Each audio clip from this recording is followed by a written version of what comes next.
Greetings friends,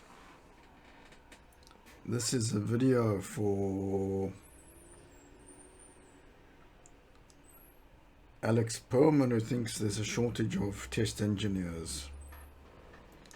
For the last 2 years I've been trying to find a job and everyone's throwing my resume out.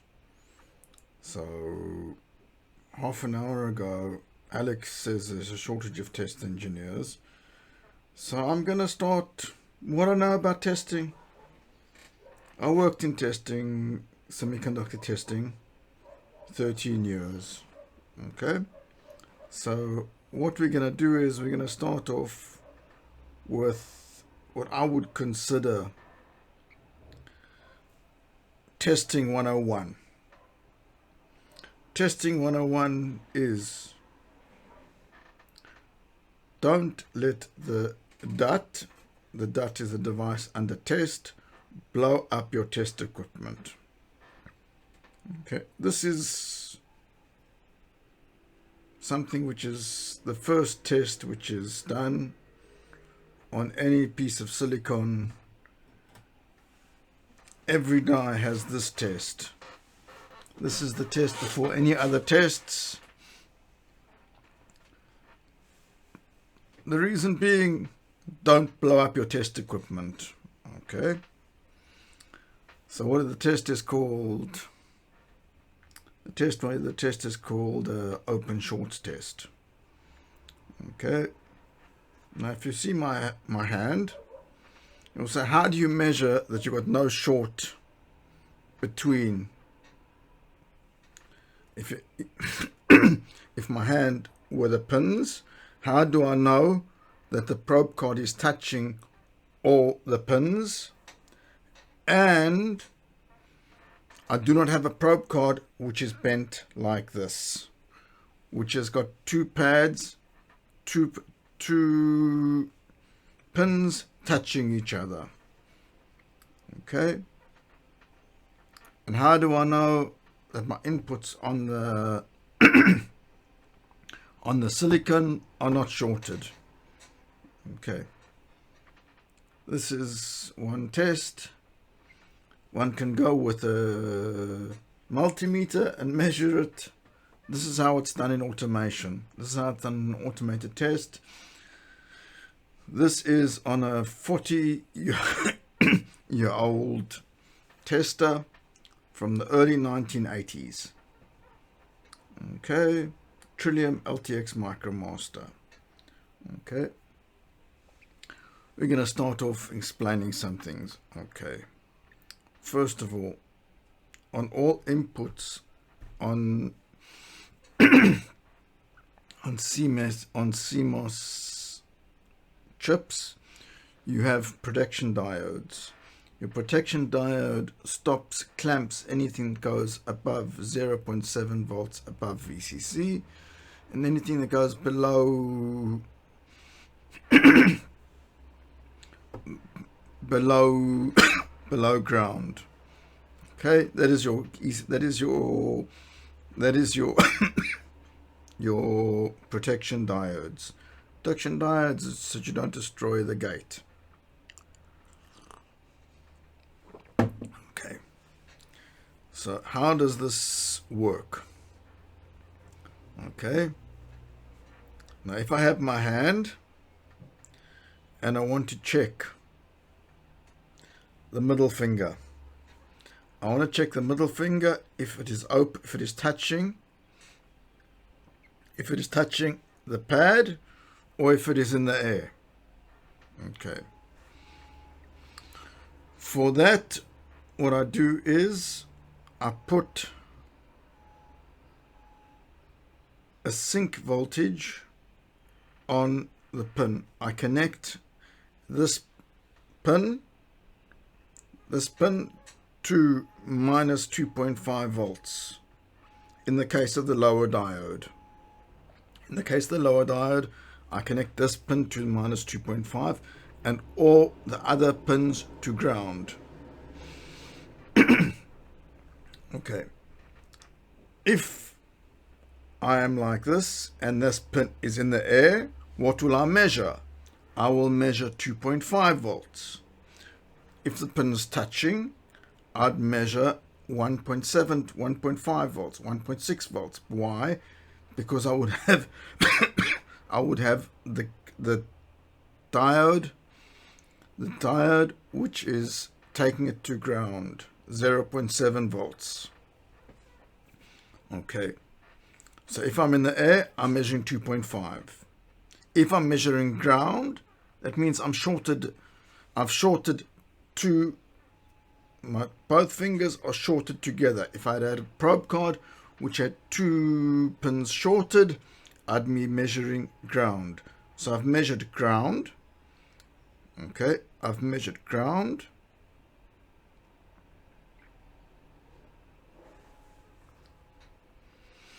I've measured ground.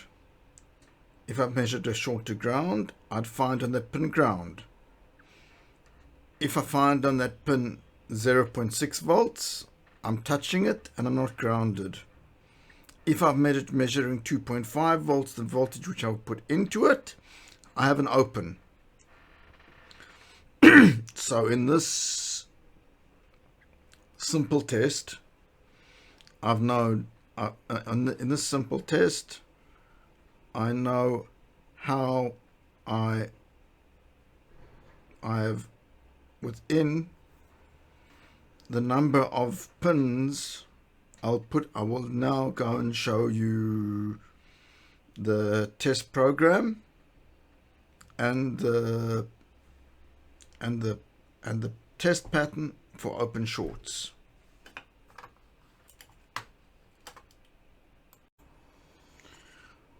Okay, this is the test pattern for open shorts.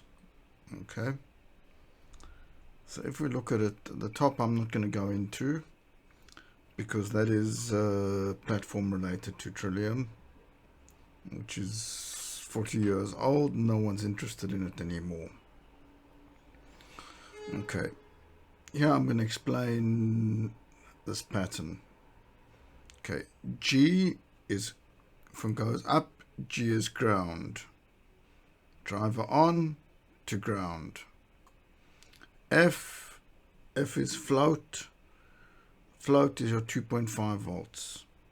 So how are we what are we doing? We are going to have all pins are ground the first two lines.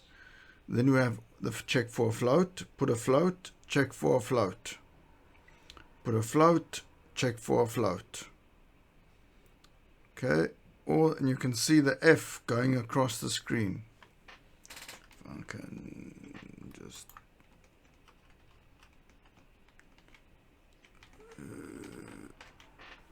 zoom in. One can see the F is over here, F is over here, F is over here, F is over here, F is over here, F is over here, F is over here. Okay, so what you're doing is you're putting the 2.5 volts onto the pin and you're measuring that nothing is shorted and that you actually have the volt drop. Okay, I'm now gonna explain something which is Intel related, and we'll refer to this as Chacham Balayla, which means an absolute idiot. Okay, so one of the major things in Intel is called TTR, test time reduction. So if you have test time reduction and every line of the pattern that you're able to remove, you claim that you're saving the company millions of dollars. This is test time reduction. Okay, so this pattern, the length of the pattern is the number of input pins on the chip. That would be the length of the pattern. So comes along the clever people and they say, you know what am I checking? I'm checking that this pin doesn't short with its neighbor. So I can take this pattern and I can drop it down to 2 lines. Drop it down to 2 lines, and what I'll do is I'll have a checkerboard. 0 1 0 1 0 1 0 1. And the first line I'll check that I've got no pins that are shorted this way, and the second line of the pattern I'll check that I've got no pins shorted the other way. Whoever came up with this got a pat on the back. Good job. Okay.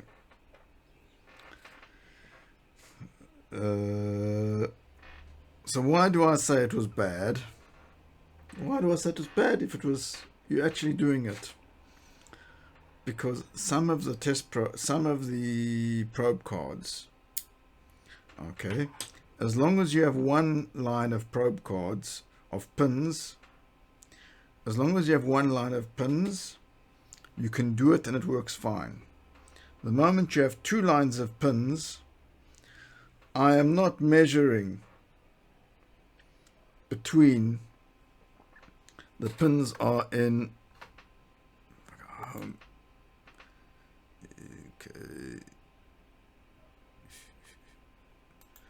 the pins are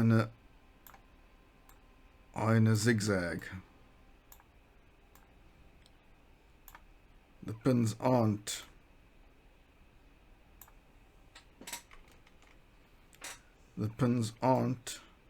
straight.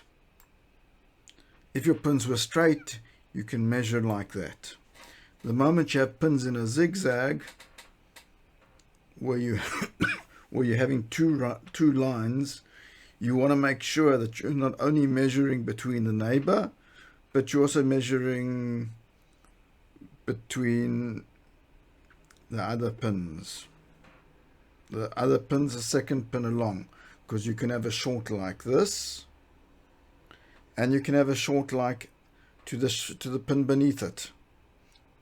Okay, so it just so happened that a couple of times I went and looked down the microscope and I saw pins which were shorted, but it didn't fail opens and shorts test, because they had dropped opens and shorts to a checkerboard test. Okay, but who am I? Okay, this video which I've done now was unprepared. I pulled it up when I saw Alex Perlman's post. This is my response to Alex Perlman's post. Okay. Be it as it may, if you asked me at 2 in the morning, woke me up and asked me how does an open shorts test work, I will give you this answer. Okay.